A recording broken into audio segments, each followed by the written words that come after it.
Welcome to Lawyerish, a podcast for the people. Lawyerish is a safe space to learn, grow, inspire, and be inspired.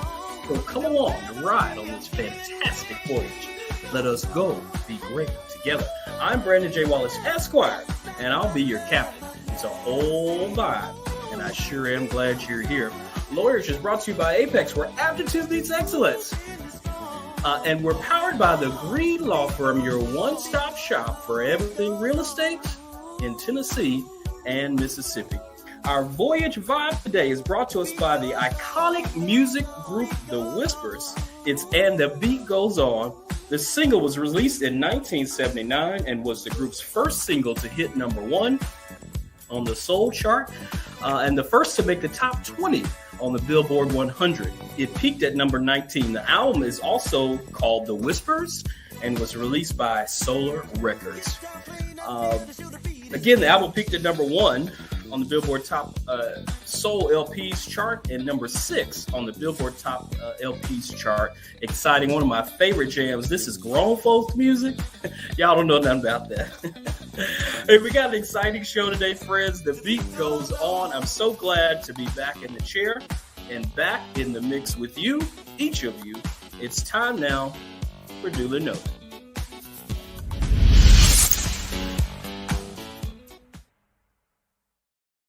Well, friends, in Duly Noted today, I want to talk about the importance of voting. We are in an election year. The nation and the two major parties, major political parties, are gearing up for a battle at the ballot box across the nation. Americans, for the most part, are not really paying attention. At least that's my opinion. Most people are trying to hold it together with kids, bills, responsibilities, and all the things that come with adulting. So much so that I think folks really don't tune in until it's time for the conventions or sometime like over the summer. Still, people aren't really making a decision. A lot of people aren't really making decisions until election day, or for some people on election day. While I don't quite understand that as a political junkie, it is true for lots of people who I know and love. So today, I'd like to bring your attention to the recent election in Louisiana, where a candidate for sheriff won an election by just one vote. 43,000 people voted in I think it's Caddo Parish election for sheriff back in November of 2023. Henry Whitehorn Sr. was declared the winner over his opponent, John Nicholson. The election was later challenged in court, and due to some irregularities, the Louisiana state courts ordered a new election should be conducted, and that re-election runoff is slated to happen in March of this year, just later this month. What irregularities, you might ask? Well, I'm so glad you asked. Most clearly, we're looking at absentee ballots that required a signature from a voter or for a witness or from a witness to be valid. Those votes were counted when legally they should have, been disqualified in the state of Louisiana. Now, I think this opens up a new can of worms as it relates to why it's so hard to cast a ballot in this country. But we'll save that for another day. The important thing to note is that the people of Louisiana will have an opportunity to make their voices heard, and we'll see what they have to say again. Here's the point, though. Elections matter. If you're a Black person in America, there's no reason not to vote in an election. Our people fought and died for that right to vote. And I won't tell you who to vote for, but I will tell you that some people want you to vote and others are working tirelessly, really, really hard to make sure you don't vote and to make sure that you can't. You probably shouldn't vote for those people. But again, I'll leave who you vote for up to you. But no matter who we vote for, we obviously must make voting a regular, mandatory event in and for our community. In Louisiana, in that last election, the statewide election, only 300,000 Black voters cast their ballot. There are over 900,000 Black voters in the state. That's roughly 1 in every 3 people who actually took the time to vote. And there are many reasons, right? I do understand there are many reasons why it's difficult, right? As I mentioned, adulting is hard. You have to get off work sometimes, traffic. There are lots of issues that one could face and obstacles uh, when getting to the ballot, including making sure you have a valid driver's license and things like that. And so I understand it could be difficult, but 1 in 3 is something that we really have got to do better about. But this is not a black problem. So don't presume that it's me coming down on the community. No, this isn't an American problem. Let's look at the nation. In 2020, this is the nation's highest rate of turnout since 1900. And still, only 66% of eligible voters actually voted in the elections in 2020. That's sad to me. And I think we can do better. Anyway, I'm off my soapbox, y'all. Let's get registered. Let's get our friends registered and make sure we vote early and in every election. That's duly noted. It's time now for Lawyerish.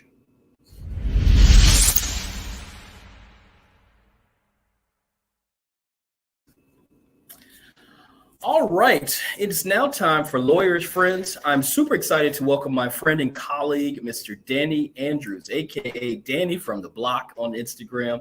He's a world-renowned entertainment lawyer, known in New York, from New York to LA, and all across the globe, even from Abu Dhabi and Mexico. So glad to welcome him onto the show today. Danny, welcome. Thanks so much for joining us. Thanks for having me, Brendan. I'm super excited to chat with you and catch up. Absolutely. So look, there is so much to discuss, so little time. You've got this wide-ranging career. I couldn't even read all of your bio. We'd be here for days. But you've had an exceptional legal career, and you're entering into a new phase, which I hope we'll get a chance to discuss a little bit today. But I want to focus a little bit on your law journey. You've got a wide range of practice areas, from entertainment and communications, strategic planning, and consulting, fintech. I hope you're going to tell us a little bit about that. And global general counsel. Your most recent position, you were the vice president of legal and the head of commercial and strategic and corporate affairs for Priceline. And yes, friends, that is that Priceline. and now you've started your own business here, your own firm. It's Tassad. I hope I'm saying that right. Okay, Tassad Group Incorporated, and you're focused on business and legal strategy and consulting, career coaching for executives and the like. So I'm excited to get into all of that. Right. But why don't we just start with how did you decide to go to law school, and give us a little bit about that journey? Yeah, well, thanks for that great intro. Listen, I grew up really poor on a small island, so super humble beginnings. And I think, like many of us, it's like, you're going to be a lawyer, you're going to be a doctor, right? And I also, struggled with access to opportunities. I saw my family struggling with access to different opportunities and equity. And I thought, part of the gatekeeping is around access and understanding the law. And so law school was sort of a natural thing for me, wanting to make sure that I understood how to navigate the laws that, that govern the world that I live in. And when Berkeley gave me a full ride, it felt like a no-brainer. So that's, kind of how I ended up in law school. Yeah, kudos on that. Berkeley's not giving out a whole bunch of free rides, so you must have shown them something.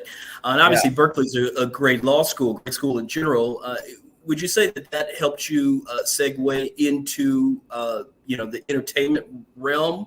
I know you already you had some background anyway as an opera singer.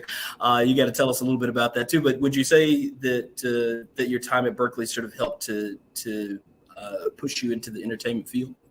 Absolutely. Listen, I used to be an opera singer and jazz performer. And so, entertainment and creative spaces were always kind of in my way of life, right? But Berkeley is such a great school, but it also, not just from a prestige perspective, I think, it really does, you've got to do things like fight for your classes, right? At Berkeley, right? So it really does help to kind of like build that muscle of like solving problems, navigating spaces, not just in the law, but just practically in sort of the day-to-day. And so Berkeley really did kind of set me up for that. I also chose Berkeley strategically. It had the number one, I still think it still does, I'm not quite sure, the number one IP intellectual property program in the country, which is largely why I went to Berkeley, understanding that at the kind of foundation of entertainment law is intellectual property. Yeah, sure. And I think that's such a critical point that you make, and it's something I share with prospective law students all across the country. Is that, when you're choosing your law school, one of the things that you majorly want to consider is what kind of law do you want to practice, right? And be looking at the school or university that can help you sort of further your interest in that particular field. Right. Yeah. So listen, you also worked with the Crown Prince of Abu Dhabi. Like what? Like who has that on their resume? Can you tell us just a little bit about that? What was that like, and what did you do? Sure. I was the general counsel and global head of music publishing for the Crown Prince of Abu Dhabi for a number of years. I lived in Abu Dhabi, so that was a really exciting opportunity. And we were doing any number of things. We were partnering with production companies in the US on films like The Fast and Furious, Best Exotic Marigold Hotel. We were striking deals with the Chinese government to produce and distribute films in China, which has its struggles. There are lots of blocking and other rules necessary that you have to sort of overcome in order to be able to like distribute your content in China. And so partnering with them was one of the strategic moves that I made. So, and, launched the record label, we launched the music publishing company, and then also launched a television channel that was in over 40 million homes and really incorporated our music publishing and record label enterprises to really sort of maximize our revenue and control the IP that we were distributing on our channel. So that, those were some of the things that I was working on when I was working with His Highness. Yeah, that's pretty impressive. And so I guess spanning, over your 17-year career at this point, what would you say it was like your best experience, like a highlight that you would have? And then also, what would you say was maybe your worst or your most teachable moment? What can you share with us there? Yeah, I mean, there's just been so many interesting opportunities, right? But I think, working in Abu Dhabi with the Crown Prince, I mean, we worked on so many things that I felt like at a young lawyer in the US that looked like me might not have had those opportunities. And so that really was a pivotal time in my career and in my life. And I think, getting to work on things like building a Louvre museum in Abu Dhabi in partnership with the Louvre in Paris, right? And there is a Louvre in Abu Dhabi that, you should go visit if you get there. That was, one of the things I helped bring to reality. But also, I think running my own business is super exciting, right? Because you get to think about what it is you want to do, be more thoughtful about who it is you want to be working with. And so I think those two really stand out as sort of highlights in my career. And I've run my own law firm in Beverly Hills years ago. And that was a really cool opportunity. And this consulting business that I have now is also a really cool opportunity. The worst thing, I mean, listen, I think there have been lots of teachable moments, right? And I think, again, for people that look like us, I think it's important to understand, we might have a grandparent that says, you may be with them, but you are not of them. And there have been many times in my career where I was reminded of that, right? Oftentimes indirectly, but that didn't sting any less. But it was always an opportunity for me to learn the rules of engagement, right? And to understand how to play the game, particularly in spaces where you or people that look like me or you are not in the majority. I think it's always encouraged me to want to do my own thing, right? And to be an entrepreneur and to make sure that I'm using my access and my skills to impart that knowledge on generations to come and people who look like us, who are trying to make it in these spaces that they are not historically a part of. Yeah, absolutely. And I think that's great. I think that helps us also segue into. I want to talk a little bit about what you're doing now with your consulting group now, Tassad. Can you give us a little bit of background on what you're doing? What are you doing now? Because you've done so much, and so now you kind of honed in on something that's you've got something that's really unique here, where you're focused on not just legal work, but the overall wellness of folks and executive coaching and all that. So tell us about a little bit about it. Sure. So Tassad Group Inc. Is my consulting company. And what we do is we provide business and legal strategy for startups, for mid-sized companies, and for large companies. But we also have a career coaching arm, right, for executives or entrepreneurs who are trying to really kind of advance their careers. And, that mix for me is important because coming up, as a young lawyer and business person, I really didn't have anyone helping me to navigate my career, right? You kind of were learning on the job and you found people along the way who could give you some nuggets. But I wanted to be a central place where people could come and get that kind of advice, particularly, again, I keep saying this, but people who look like us, right? And who have similar experiences to us. So I think that is critical. And also there's a wellness and a kind of mental health aspect to it. I think so often, and this also is consistent with my own experience early on, so often we are just focused on success and success that is measured by sort of a capitalistic, metric, right? And then you get to a place in your life where, at least I did, and I don't think I'm alone, where you may reach that level of success but you don't feel satisfied. You don't feel, you get there and you're like, now what, right? Because you've been working on this one pillar of your life, right? And you've done really well at that. But there are these other pillars, the mental health piece, which I think lots of us grapple with, knowingly and unknowingly. And then there's the physical health piece, which is so important, because if you're not physically healthy, you're really not going to be able to be there and do any of the things that you want to do in your career. So for me, when I am advising clients, it's critical that we work through what are some of the ways that you can make sure that you're being professionally successful, but that you're also working on your mental and physical self, right? And things like structuring a deal, right? So it's around teaching clients how to work smarter as opposed to harder, right? So, if, for example, you're an entrepreneur, are we going to, form an LLC to make sure that you're able to maybe have certain write-offs, or maybe form your own 401k, or to be able to, create wealth and a retirement plan for yourself, even though you're running, your own business, things like that people are not necessarily thinking about. Ways to manage stress, right? So that if you're on a Zoom and, the microaggressions are microaggressioning, what are some of the productive things you can be doing?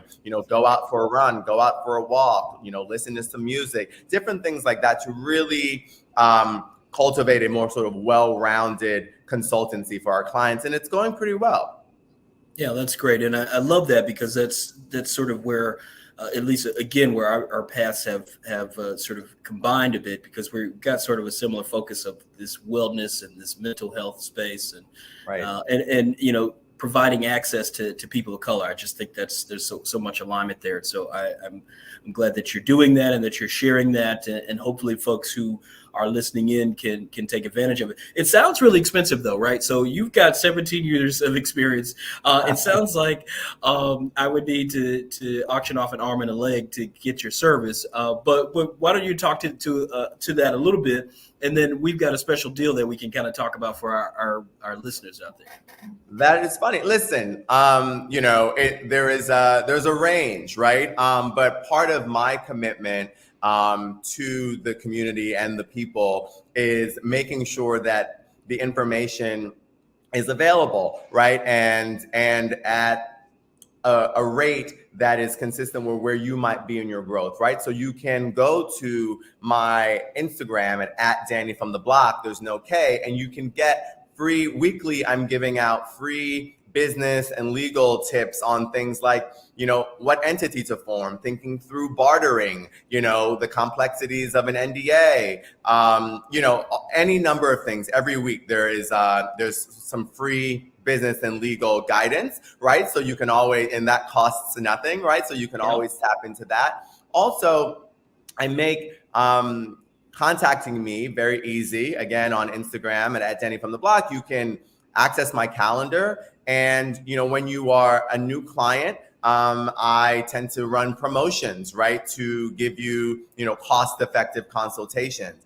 And specifically, right now we're running a promotion for a free initial consultation. So whether that's business or legal advice or career coaching, you just got to go on and, follow at Danny from the Block and, tag a friend who you think is out there doing the thing and that could benefit from our services. And then lastly, in partnership with you, Brandon, which I'm super excited about, and Lawyer-ish, the first 20 people that reach out on Instagram and tag the Lawyer-ish podcast and Brandon, I will also give a 25% discount on your first consultation with us. And so it's important to be providing that level of access and making sure that it's cost effective for people. And that's super important to me. That's huge. And we're grateful at Lawyers for you to do that. You can tag me personally at BWalleESQ, or you can tag our Apex Group DC at Apex Group DC is the Instagram tag there. So you can tag us either one of those. I think we're going to maybe change that up a little bit. I think we're going to be looking to do some different marketing things here on that. Maybe you can coach us on it. I appreciate that. So yeah, as long as you're on my page and you tag either Brandon or Apex, that will resonate with me and the team, and we will honor the discounted rate that we're offering the Lawyer-ish listeners. Thank you so much. We appreciate that. I'm running out of time here, but we're looking forward to engaging you more. And I'm hoping actually to have you back on our Apex Highlight. We can kind of talk a little bit more about some of the work that you're doing and highlighting those efforts. In the meantime, though, let me wrap it up with my last question. It's one of my favorites. What advice would you give to other young lawyers or entrepreneurs? Or maybe a better question is, what counsel would you give to your younger self if you had the chance? So anywhere around there, wherever you feel comfortable, what do you have for the people before we depart?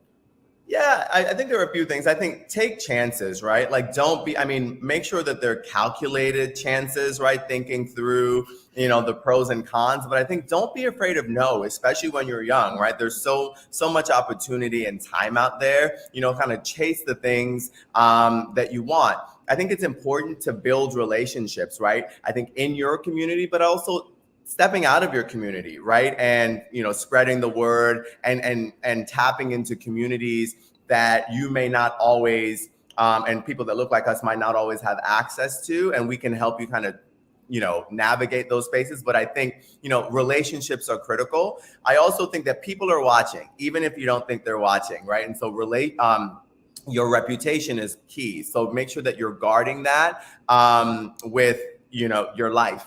And those are some of the tips that I think I would give younger me and people who are coming up in the space. Well said. Thank you so much. It's Danny Andrews, friends. Thanks so much for taking time to be on the show today. I really, really appreciate it. I know how busy your schedule is. I hope you'll come back and be a highlight guest later on. It will be my pleasure. And thank you so much for this opportunity, and best of luck to you. Thank you so much. That's Lawyers, friends. Hold what you got. We'll be right back with a wellness check.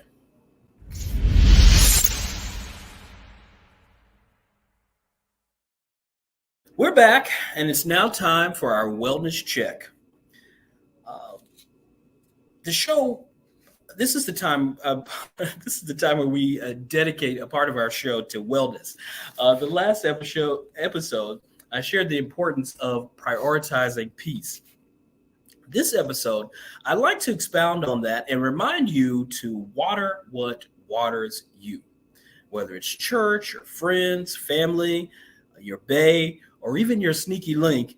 Water the things that water you, the things that give you life. Ensure that that you position them to continue to bless your life. Let me say that again. The things that give you life, ensure that you position them, put them in a position to continue to bless you and others. Take a moment to call that friend and not need anything this time. Send that person a thank you note or some flowers. Take yourself out on a date if it's just you. Give life to the things and the folks that give you life. Again, water what waters you. That's your wellness check, friends. Remember to live life in peace and not pieces. We'll be right back with the Apex Highlight.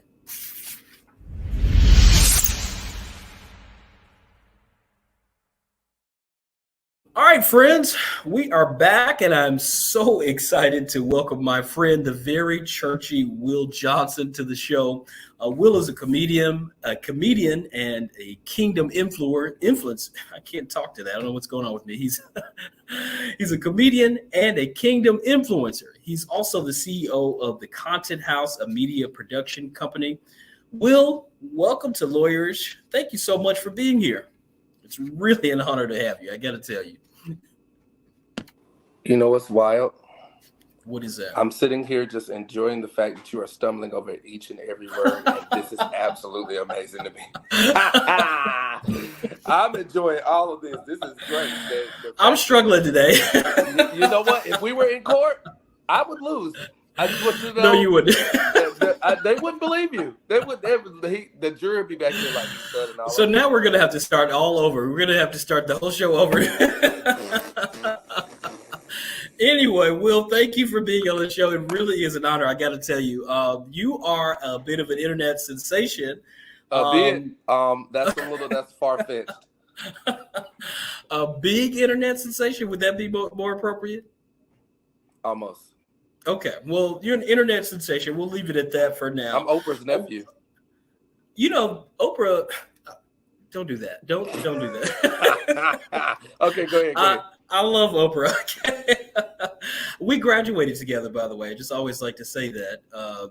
She received an honorary doctorate from Howard the same year that I graduated. She was my keynote speaker. So we're fire. Classmates. Come on.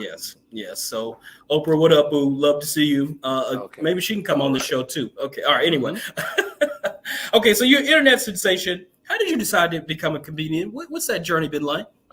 I've always enjoyed comedy because of my dad. My dad is the reason why I am into comedy. So he used to have all the Def Comedy Jam VHS tapes, and he would watch those, and he would lay on the couch, and I would lay on his chest, and I would watch comedy with him, to the point where I just wanted to do comedy. So I decided to just get up and do something about it. And 2014 is when I actually launched out on it. So I started out just doing like small videos. This was around the Dub Smash, Periscope era. And then it just branched out into something different. And here we are, 9 years later. The young people don't know anything about Periscope. Periscope was the original Facebook Live. Most of them don't know. So that's how you sort of started out, right? And you started just doing small videos. I think one of the first things I remember is you used to do those the choir videos. It's like you and Trap City Mass Choir. Yes. I love that. And you were singing these gospel songs, giving God praise. I guess that's where we get the sort of kingdom influencer a part of your bio here. So that you started that way. How did you get these ideas? How did you turn what is traditionally, kind of churchy, maybe some would consider kind of stuffy? How did you turn that into something funny and profitable? It all came from God. Everything I have and every gift I have, everything. That's not a cliche. That is the truth. Every innovative idea I have, it comes from the Lord. Anything that I need to filter out or figure out, I always ask Holy Spirit. How can I do this? How can I do that? What's the strategy for this? What's the strategy for that? I'm a firm believer in Jesus Christ. So I literally rely on him for every bit of my information. And some people don't believe that God is funny. They think God is stuffy. And he's this dictator that stands over you with a deep voice and makes you do things. And that's not who he is. Because I know him to be a funny God. And there are a lot of things that I do. I always reference this video when people ask me that. I did a particular video where I'm a church kid. So we observe everything. We watch everything. I'm a PK. I'm a preacher's kid. I'm a grand PK. I'm a nephew PK. I'm all of the PKs that you could possibly be. I'm them. Okay. Everything that has to do something with church. I was born on the In Remembrance of Me table. So like everything that has anything to do with church, I'm that. I'm very observant. So I was one of the things that I hate in funerals is the acknowledgments. But I love when like they have the church voice on and they're reading them really diplomatic, like trying to sound educated. And I did a video like that, and I was finished with the video, and the Holy Spirit like said, "Hey, listen, draw a stick figure, a little picture of a stick figure, and put it on the back of a piece of mail, and then hold it up and say that the grandparent drew a picture of their grandmom." And after I did that, the video like went crazy. Everybody enjoyed that specific part.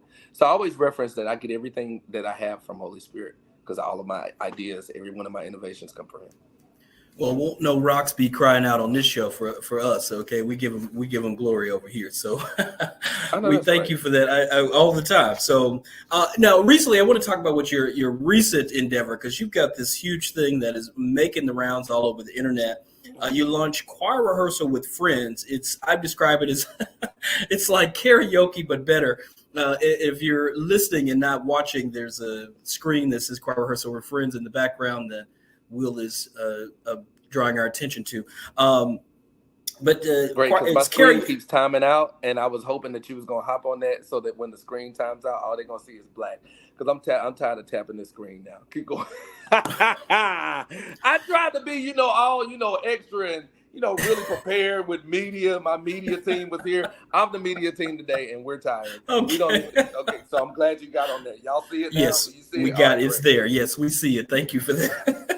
So Choir Rehearsal with Friends is karaoke be better. It's an interactive space where people sing, you sing, listen. Let's just look at a clip. I don't think I can describe it to do it justice. Let's look at a clip, and then we'll discuss it on the other end.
That is wild.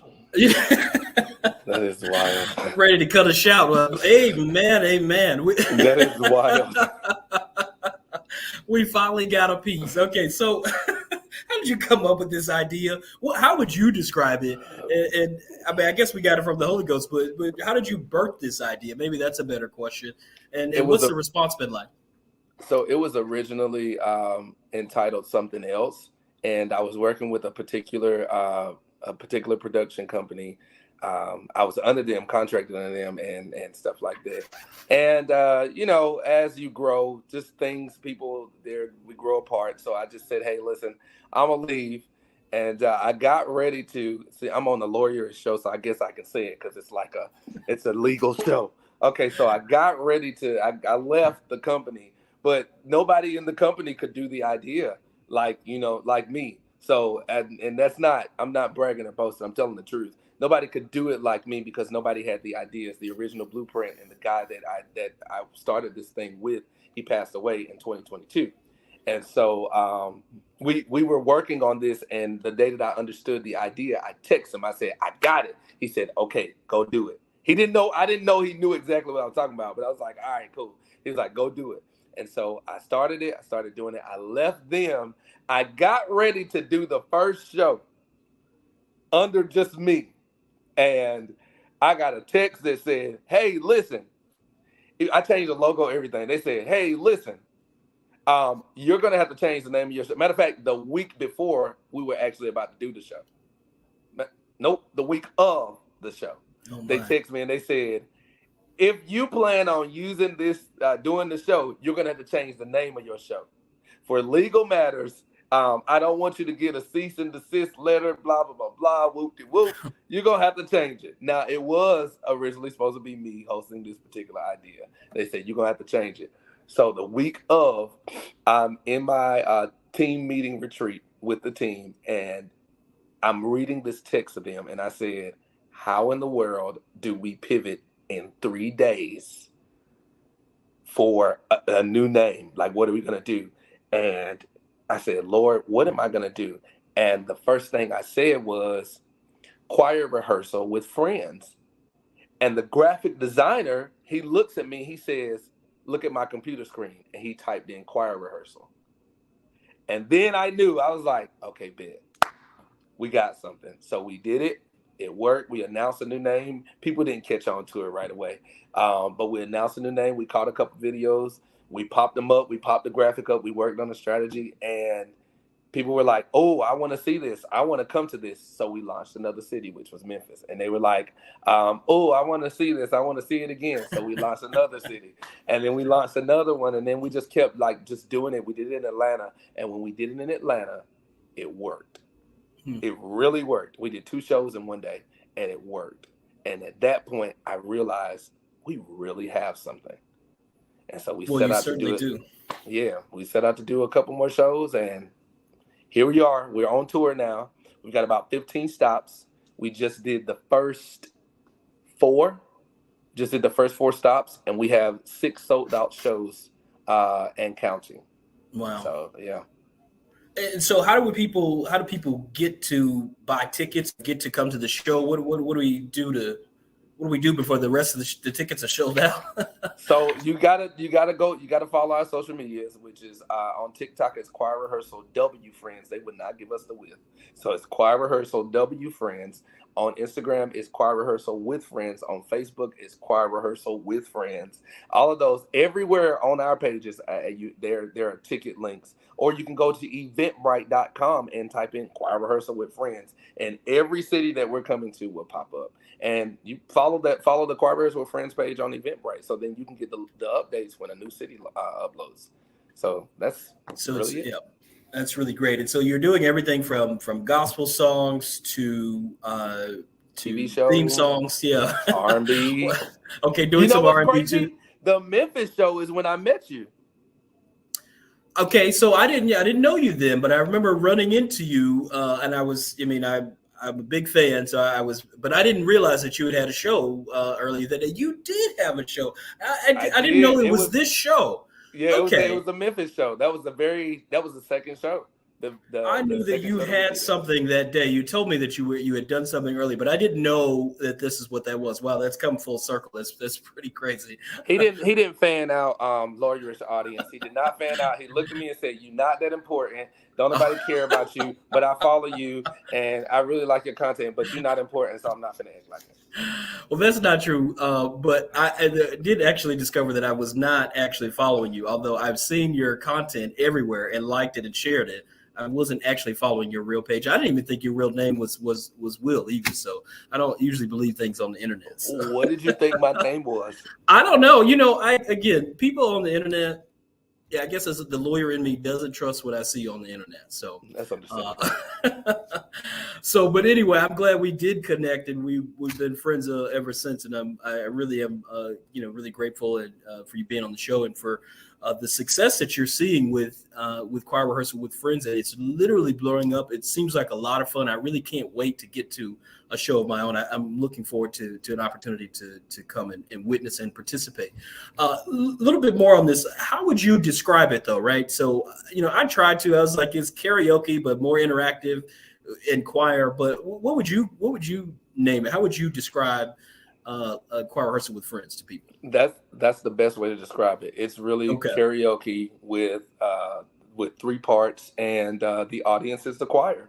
The audience is literally the choir, and we just make the audience sing. There's no way to describe it, which is why I know it's a great idea, because it's hard to explain. I hate calling it karaoke. It makes me want to fight, but it's the truth. It's kind of like it's hard to explain, which is what I love about it. You can't define it. It can't be boxed in. Yeah, that sounds so good. And so you're like leading the choir. How much of your praise and worship background is this? I mean, you do the choir, you praise team? Is that where you're getting this experience? Because you sang that, right? You preached that up just a second ago. My mom is a choir director. My granddad was a choir director. My aunts were choir directors. My cousins, my whole family is musically inclined. So if you are anywhere in the Frederick family, you do something. Either you preach, you sing, or you play an instrument, or you do all 3. And we got a good bit of the bunch that does all 3. My mom plays and she sings. She used to sing. My mom plays and she used to sing. My aunts, all of so the choir's in me. I'm a director. And then I used to have my own group back when I lived in North Carolina. I had my own group and I used to travel with them. So music is all throughout me. And even when me and my cousin, we joked about it the other day, whenever we would go to certain events in the country, we call them singings. So when you would go to a singing, it's like a music, they call it musicals now, but when you would go to a singing in the country, we would go and people literally, when we walked in the door, we were like 9 deep. It wasn't that many of us. We were 9 deep. But when we walked in the door, people would probably be walking out and they'd be like, "Oh, y'all about to sing? Yeah, we were about to leave, but we gonna stay." Like they would stay for us. They literally wanted to hear us sing. So it's all throughout my background.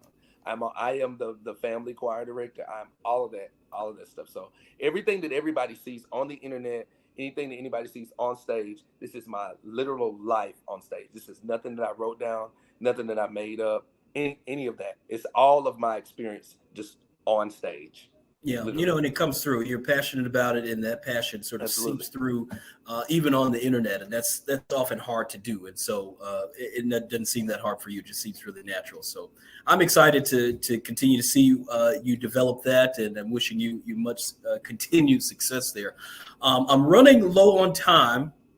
So I think you've given us maybe one of your experience stories. I think we'll just take that and receive that as information. I want to just go to my last question, which is, what advice would you give to your younger entrepreneurs, younger comedians who may be thinking about getting into the business, or maybe even having a tough time, breaking through? What counsel would you give, what counsel would you give your younger self if you had the chance? So somewhere in there, what takeaway can you give our audience? What I would give what I would give anybody is do everything, especially when you are gifted with a lot of things and you just don't know what to do. That is something that I see a lot of people doing or running into. I also coach creatives. So one of the things they say, I'm good at this, but I'm also good at this, and I'm also good at that, and I'm also good at that. And they feel like they can't do everything. Do everything. Do what works until you find the thing that works. Do everything until you find something that works. And when you find it, cultivate it and multiply it. That's literally biblical. Genesis chapter 1 and 2. He creates the earth, then he creates man and says, hey, listen, you got 2 jobs: cultivate, multiply. And that's what you have to do. Do everything that works until you, 1, cultivate and multiply. Well said. The man sings, the man preaches. He's funny. Thank you so much for being on the show. Yes, through and through. He's my friend. We look forward to seeing more from you. And I hope you'll come back when you got your next new thing, or you want to do some more on Choir with Friends, or one of your other many projects. You got so much going on. So we'll be glad to have you back. And again, just thank you for making time for us today. We really appreciate it. Hey, I appreciate the invite to be on Lawyerish. And you're absolutely an amazing guy. This is a great guy. And I think that your show is going to do exceptionally well and touch multiple lives. Why? Because ain't nobody like, can I say your nickname on here? I can't say your nickname. Yeah, you can. Ain't nobody like B. Wallace. Thank you, sir. I really appreciate that. I'm going to sign and seal that, deliver it. I'm going to post it on my next commercial. So we appreciate that very much. All right, friends, hold what you got. We'll be right back with your motivational moment.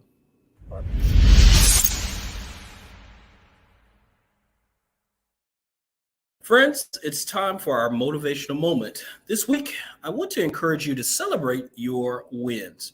Remember, a series of small wins eventually leads to a really big win. And we all know from the internet that a win is a win, right? So recently, we witnessed the Kansas City Chiefs win yet another Super Bowl. Congrats to them, I guess. But to win a Super Bowl, you have to win the playoffs. You have to win games in the playoffs, right? And to win in the playoffs, you have to win enough regular season games to get into the playoffs. To win regular season games, you have to win just one down of football, one snap at a time. You got to win those. And if you win enough of those snaps, then you could win the game.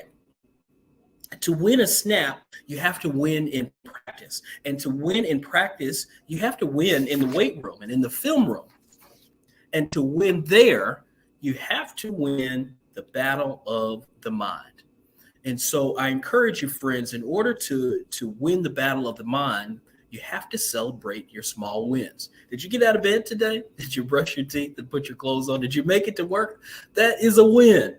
Celebrate yourself. Celebrate completing that project. Just don't rush back into work. Give a moment, take a moment to pat yourself on the back. Celebrate that small win and get focused on the next one. That's your motivational moment, friends. We'll be right back to wrap things up.